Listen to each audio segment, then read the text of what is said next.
Yeah. What aperture would you use? So, what are we on this?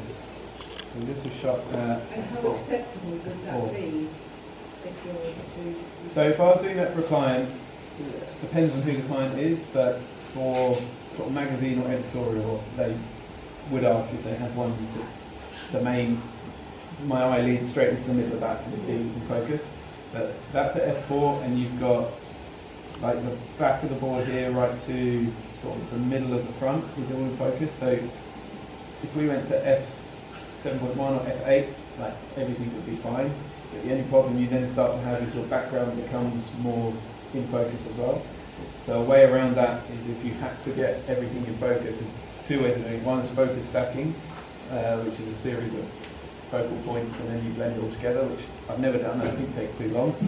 The other thing would be to move the subject and the camera as far this way as we can so the background's even further away. And keeping your background simple. Yeah, always keep, yeah. Be really No, because again, even if that was a bit more in focus, the only things that you start to see is the bars from the frame outside. So I just prefer to bring the subject and the camera further away from the background, and then that way you can still maintain the focus effect, which is quite nice to use. Can you blur that with the background separately? You can in Photoshop. Yeah, so in Photoshop you can go in and copy this out. I don't know. I can try it and see. Let's have a look. It might be that I feel that sometimes if you start to do that, your pictures, if it's very subtle, it's okay. But if you go over the top, you start to lose that clarity. But I always like to see it. It's worth having a look. Like, 2 seconds on this. So, I was saying to someone earlier about using Photoshop. I use mainly Lightroom, and this is my favourite button, Content Aware Fill, because it pretty much just picks up everything around it and tries to piece together, and like it's not far off. But I mean, for a quick fix, that's not bad. So Content Aware Fill. I don't want to go too much into the Photoshop tech side, but that basically uses its surrounding areas and pieces together the pixels to make it look like step and repeat. And what was your question? Sorry, it was blurring, wasn't it? Yeah, but then I was also thinking in Lightroom, when you said that might not be that particular piece is not In sharpness, yeah. Would you highlight that and then Bring that back sharpen in. that character? Not really, because it's out of focus, not.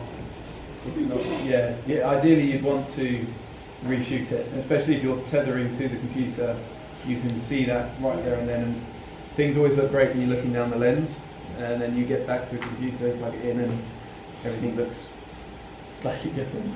I find it. I don't know if this is anyone who's crossed cameras, but coming from like the mirrorless system, the pictures look so much better on the computer than they do on the camera. I found that on the Canon system, the pictures looked okay, but then they looked okay on the computer. I don't know if that's something that, like, if you've not experienced it, maybe it's just me being really hypercritical. But without going back in, you can't pull focus. There is certain cameras you can. The focus bit, because sometimes when I take pictures, the focus is just on the manual vision. Yeah. Is that what you're saying, it's the f-stop? That's, yes. So it's a mixture of. So it's two focus. Or is it a focus? Do I need to change the focus setting? It's the focal point. Yeah. So you've got. So narrow. It's so narrow, especially with your 1.8 in your lens. You're going to have like one really pin sharp point, and then the further away in distance that you get from that point, the more out of focus everything's going to come.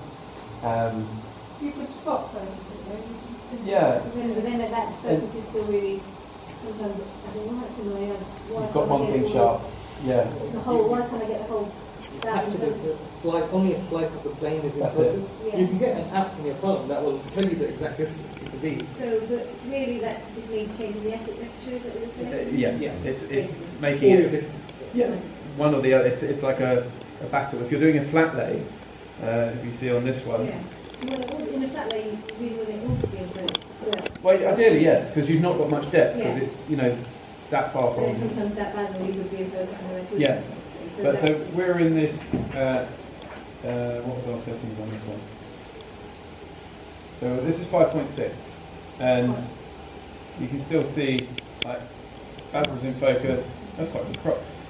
I'll keep that, it's going on my portfolio then. But you've got the edges of, like, the bread are still focused, the background's still in focus, and 5.6, when you're shooting there, that long lens we're on the other shot, what you were saying with that plane of focus is very fine line.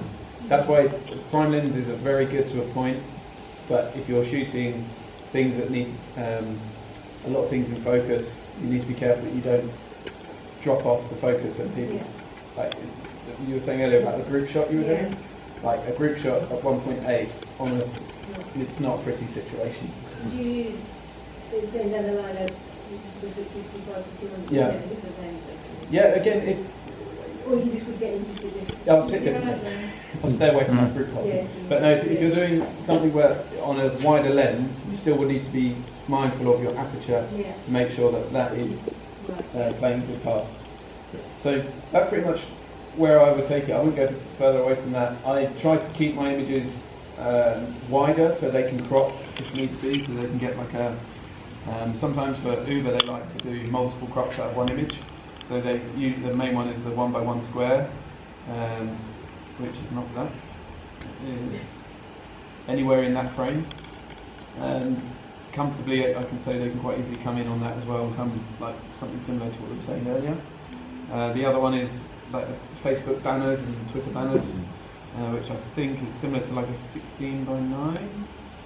They usually send over a load of different sizes, and then they ask me to crop appropriately. So if I know that that's coming in before a shoot, I can sometimes shoot with the edges of the floor in, and then I can reduce that afterwards and still know that I've got the ability to like get a portrait, landscape, a panoramic out of it. And sometimes it's nice when you play around with different crops. Like you didn't realise you had a shot in there that you could make two shots out of one.